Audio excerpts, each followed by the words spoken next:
Today, we're going to be looking at the stupidest side of history, about events or people that are just a bit weird. Starting off, the Romanian dictator's visit to the UK. Firstly, if you didn't know, the recently deceased Queen Elizabeth II would often meet with other leaders of countries as a sort of diplomatic event, and they would often meet in the lavish rooms of Buckingham Palace. Now, before I go any further, I have to give some backstory to the stereotypes many people in Europe attribute to the Romanian people, mostly Romanian gypsies. They are often seen as thieves or antisocial, who don't really pay into society, despite taking a lot back from it. They also stole my bike when I was in middle school, so they aren't getting any sympathy points from me. This stereotype isn't helped either by the fact that the French president at the time rang the palace to warn them that the Romanian dictator and his wife had stolen valuables from their lodgings and, I quote, behaved like burglars. So when they stayed at the palace, it was in a bare bones room with any valuables removed, going so far as to remove anything that could be unscrewed. Not only that, but when the Queen saw them in the courtyard whilst walking her dogs, she jumped behind a bush so that she could avoid them.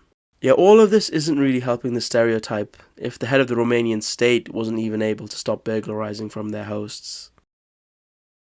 Next, we have the peculiar tale of Pepsi having the 6th largest military at one point in history. It happened in the late 80s where the drink was so popular in the Soviet Union that even though their currency was practically worthless internationally, they would trade vodka and other consumer goods for the Pepsi concentrate. However, after the Russian invasion of Afghanistan, it looked bad if Pepsi were accepting consumer goods from them. So, to get around this, they instead accepted 17 submarines, a cruiser, a frigate and a destroyer, which is somehow better than the vodka. The total value of the naval fleet was around 3 billion USD, which is around 7.5 billion in today's terms. With this newfound military might, Pepsi then invaded multiple countries and established the Democratic Republic of Pepsico. Just kidding, they sold them to a Swedish company who recycled them, but still, there's probably a timeline where something to that effect happened, and we're all under the rule of one giant corporation. Our next tale is in medieval Europe, Germany more specifically. The noblemen would engage in disputes over land and titles. This would lead to regular gatherings, which were known as diets. These generally went on without incident until the year of 1184, where the meeting took place in the church of St. Peter of Erfurt. They had the gathering in a room above the church's latrine pits, which you can probably guess what happens next. The room was filled with 60 to 100 noblemen, some wearing heavy chain armour, and mid-dispute the floorboards collapsed, causing them to all fall into the feces pit.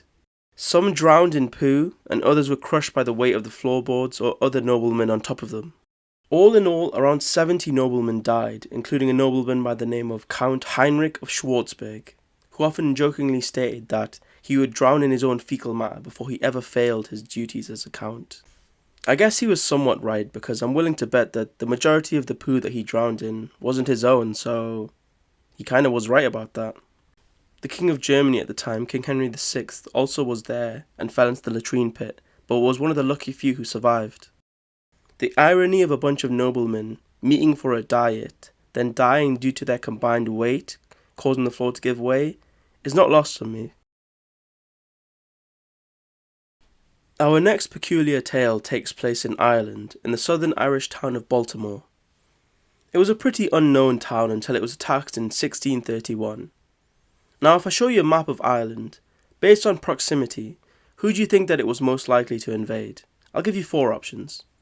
Was it A, the English, B, the Spanish, C, the French, or D, a raiding party from Northern Ireland? Locked in your answers? Good. The correct answer is none of them, and it was a band of North African pirates.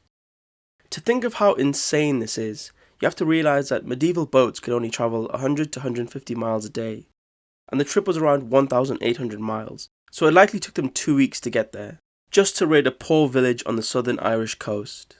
They took prisoners and turned them into slaves, which happened a lot to the Irish people, unfortunately. Those who were taken as slaves never saw Ireland again, except for 3 who managed to make it back after winning their freedoms.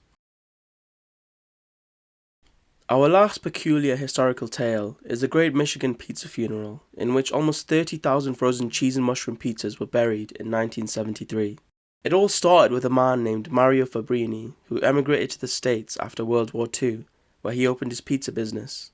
In 9 years he grew his operation to making 45,000 pizzas a week, and all was going well for the pizza maker, until one day in March of 1973, the FDA tested a few of his pizzas and claimed to have found botulism-causing bacteria in a batch of the ingredients. They made Mario recall 29,188 of his pizzas and was told to get rid of them. Mario made a big spectacle of it, and hundreds of people attended, in a town that only had a population of 1,800 people. He had the pizzas dumped into a massive hole using 4 dump trucks, and the governor came to give a short prayer. The funeral went on, and after the burial, the funeral goers were catered with pizzas from Mario. I'm not the biggest germaphobe, but eating the pizzas of a man who just had to bury 30,000 of them because they were contaminated isn't the smartest idea. But the past was a different time, I guess. Mario ended up suing his suppliers and won $200,000 in damages, and eventually closed down his pizza establishment a few years later. That's the end of our peculiar historical tales, but other than that, if you like these types of videos, consider subscribing and maybe hitting the like button. Anyways, thanks for watching and hope to see you in the next one. Bye.